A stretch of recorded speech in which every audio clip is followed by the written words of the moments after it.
அன்பார்ந்த எனதருமை யூடியூப் நேயர்களுக்கு வணக்கம். இதுவும் ஒரு முக்கியமான பதிவு. அதாவது ராகுக்கு எட்டிலோ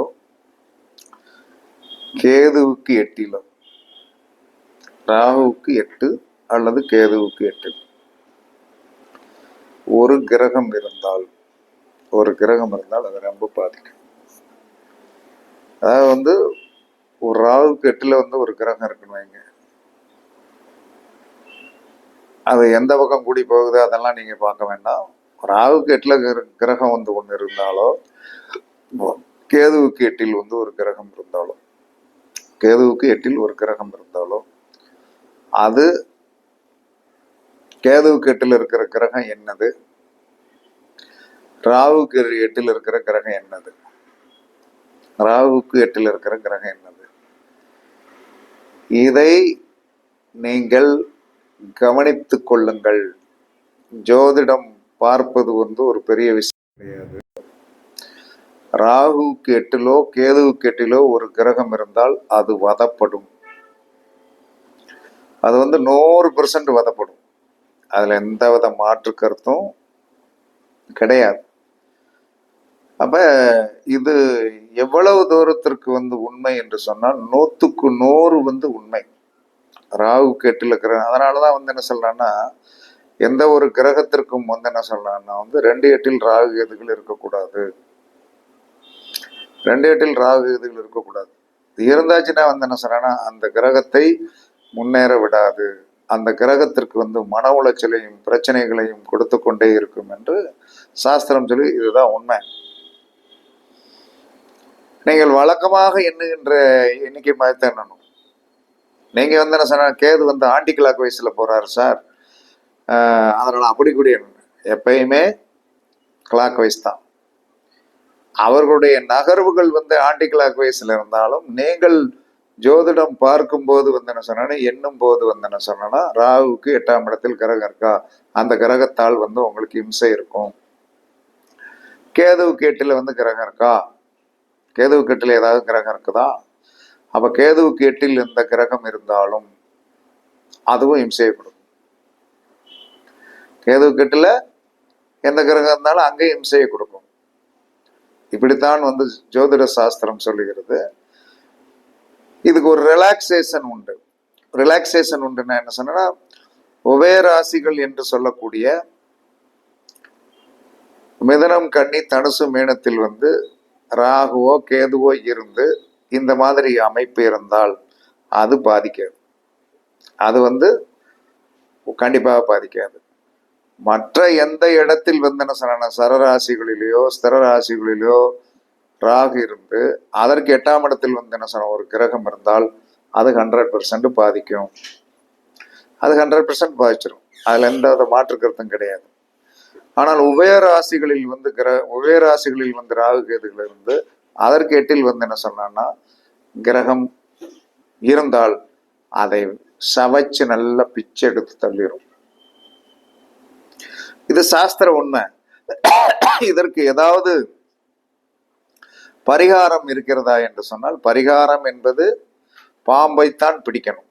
பாம்பை பிடித்து பாம்பை பிடிக்க பிடிக்க பிடிக்க பிடிக்க பிடிக்க பிடிக்க பிடிக்க பிடிக்க இதை நீங்கள் என்ன சொன்னா கோச்சார ரீதியாகவும் பார்க்கலாம். கோச்சார ரீதியாக என்ன சொன்னா, இப்ப ராகு கேதுகளுடைய பயிற்சிகளுக்கு பிறகு இந்த ராகு கேதுகளுக்கு 8ஆம் இடத்தில் எந்த கிரகம் இருக்கிறது, அந்த கிரகம் என்ன சொன்னான்னா கண்டிப்பாக வதப்பட்டு கொண்டே இருக்கும். அந்த கிரகம் கண்டிப்பாக வதப்படும். அதுல எந்த மாற்று கருத்துமே கிடையாது. அப்ப இது கோச்சார ரீதியாக பார்க்கலாம். ஆனா உபய ராசிகளில் ராகு கேதுகள் கோச்சார ரீதியாக போய் அதுக்கு 8ல ஏதாவது கிரகம் இருந்தால் பாதிக்கப்படாது. இதை ஜோதிடத்தில் ஒரு பெரிய முக்கியமான ஒரு பாயிண்ட். இதை எல்லாரும் தெரிஞ்சு வச்சுக்கிடணும். தெரிஞ்சு வச்சுட்டு என்ன சொன்னான்னா, அந்த மாதிரி இருந்தால் இந்த சர்ப்ப கிரகங்களை நீங்க என்ன சொன்னா ஒன்றும் செய்ய முடியாது. சர்ப்ப கிரகங்களை நீங்க என்ன செஞ்சிட முடியும் அப்படின்னா, அதோடைய காரகத்துவத்தை இன்னைக்கு வரைக்கும் அது செஞ்சுட்டு தான் இருக்கு. அதை மாத்தலாம் முடியல. ஏன்னா அந்த காரகத்துவத்தை யாருமே விட்டு கொடுக்க மாட்டாங்க. மனிதன் வந்து காரகத்துவத்தை தேவைக்கு தக்கன வந்து என்ன சொன்னா கொஞ்சம் காரியத்திற்காக வந்து விட்டு கொடுப்பான். ஆனால் கிரகங்கள் வந்து காரகத்துவத்தை கண்டிப்பாக விட்டு கொடுக்காது. அப்ப அதட்ட போய் நம்ம பணிஞ்சுதான். அப்படி இருந்து அந்த கிரகத்தோடைய துன்பங்கள் நமக்கு வராமல் இருக்கணும். அந்த கிரகத்தால் நாம் வந்து பாதிக்கப்படாமல் இருக்க வேண்டும் என்று சொன்னால் இரண்டு சர்ப்பங்கள் இணைந்த உருவங்கள் எங்கேயாவது அடிச்சு வச்சிருப்பாங்க. இன்னமே இருக்குது, எல்லா இடத்துலயும் இருக்குது. அதை போய் நீங்க பார்த்து வந்து என்ன சொல்லணும்னா என்ன கிழமையில போய் பார்க்கணும். உங்களுக்கு வந்து அந்த சர்ப்ப கிரகங்களுக்கு 8ஆம் இடத்தில் வந்து என்ன கிரகம் இருக்கிறதோ இதை கிளாக் வைஸ்ல இல்லைங்க, ஆண்டி கிளாக் வைஸ்ல தயவு செய்து என்னாதீங்க, தோத்து போயிருவீங்க. அப்ப அந்த சர்ப்ப கிரகத்திற்கு 8ஆம் இடத்தில் ராகுக்கோ கேதுவுக்கோ 8ஆம் இடத்தில் இருக்கின்ற கிரகத்தை அந்த கிரகம் இருக்கின்ற நாளில், இப்ப குரு வீட்டுல இருக்குன்னா வியாழக்கிழமை போகணும். புதன் வீட்டுல இருக்குன்னா வந்து என்ன சொன்னா வந்து புதன் வீட்டுல இருந்து வந்து 8ஆம் இடத்துல இருந்தா நீங்க போக முடியும். அதாவது வந்து மிதனம் ராகுகேதுகள் வந்து என்ன சொன்னா உபயராசிகளில் இருந்து 8ஆம் இடத்துல இருந்துச்சுன்னா நீங்க கவலைப்பட வேண்டியதில்லை. ராகுகேதுகள் வந்து என்ன சொன்னா சிரத்தில் இருந்து 8ஆம் இடத்தில் கிரகம் இருந்தால் அது கண்டிப்பாக பாதிக்கும். அப்ப அந்த கிரகத்திற்குண்டான நாள் என்பது உங்களுக்கு 12 கட்டத்துல பார்த்தாலே தெரிஞ்சு போயிடும். அப்ப 12 கட்டத்துல பார்த்தாலே தெரிஞ்சு போயிடும். அப்படிங்கும்போது அந்த நாளில் வந்து அந்த சர்ப்பத்தை பார்த்தீர்கள் என்று சொன்னால் அவர்கள் கொஞ்சம் பணிவாங்க. அவர்களுக்கு என்ன சொன்னான்னா வாழைப்பழம், நாட்டு வாழைப்பழம் தான் வைக்கணும். நாட்டு வாழைப்பழம் வச்சு வந்து அதுல 2 பத்தி காட்டி அந்த பத்தியை குத்தி வச்சிருங்க.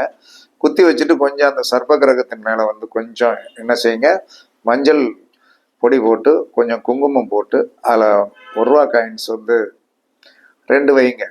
ராகுவுக்கு 1 வைங்க, கேதுவுக்கு 1 வைங்க. கர்மாவை வந்து கொஞ்சம் குறைச்சி செய்யுங்க அப்படின்னு சொல்லிட்டு வழிபாடு தான் பண்ண முடியும், வேற ஒன்றும் செய்ய முடியாது. இதனால் பாதிக்கப்பட்டவனாலாம் பாதிக்கப்படுதாரு. ஆமா, எனக்கு ராகுவுக்கு 8ல் வந்து என்ன சொன்னா சுக்கிரனே இருக்கார், லக்னாதிபதி இருக்கார். அதெல்லாம் வந்து சவைச்சு எடுத்துட்டு தான் இருப்பாங்க. அதெல்லாம் வந்து ஒன்றும் பண்ண முடியாது. அது பழகிட்டு அடி வாங்கி வந்து என்ன செய்ய முடியும், மறுத்து போச்சு. டெய்லி அடிப்பாங்கன்னா என்ன செய்ய முடியும், ரைட்டு ஓகே அடிச்சிட்டீங்களா ஐயா, ரைட்டு ஓகே அப்படின்ட்டு போயிட்டு தான் இருக்கணும். அது என்னை அடிக்குதே அப்படின்னு திரும்ப நீங்க திரும்பி பார்க்க என்ன செய்யும், இது வெள்ளக்கார மாதிரி. ஏன்னா ராகு என்று சொல்லக்கூடியவன் வந்து என்ன ஆதிபத்தியமுடைய மதமோ, கேது என்று சொல்லக்கூடிய ஆதிபத்தியமுடைய மதத்துக்குரியவர். ராகு என்பது முஸ்லீம் மதத்துக்குரியவர், கேது என்று சொல்லக்கூடியவர் வந்து என்ன சொன்னாங்கன்னா கிறிஸ்தவ மதத்துக்குரியவர். இவர்கள் என்னைக்கு வந்து என்ன சொன்னா வந்து மதப்படுத்தி கொண்டே இருப்பார்கள். அவர்களுடைய ஆதிபத்தியம் அது. அதற்காக மதத்தை குறை சொல்லல. இந்த கிரகத்துடைய ஆதிபத்தியங்கள் இதுதான். இதை யாராலையும் மாத்திக்கிட முடியாது. இதுல இருந்து நம்ம என்ன சொல்லணும், பணிச்சு நம்ம போய் வழிபாடு பண்ணி கொண்டோம் என்று சொன்னால் கண்டிப்பாக வெற்றி பெறலாம் என்று கூறி உங்களிடமிருந்து விடைபெறுவது சிப்பிப்பாறை ஜோதிடர் சாதிராகவும் ஜெயபாலாஜி. சுகமே சொல்க, வாழ்க வளமுடன். வணக்கம்.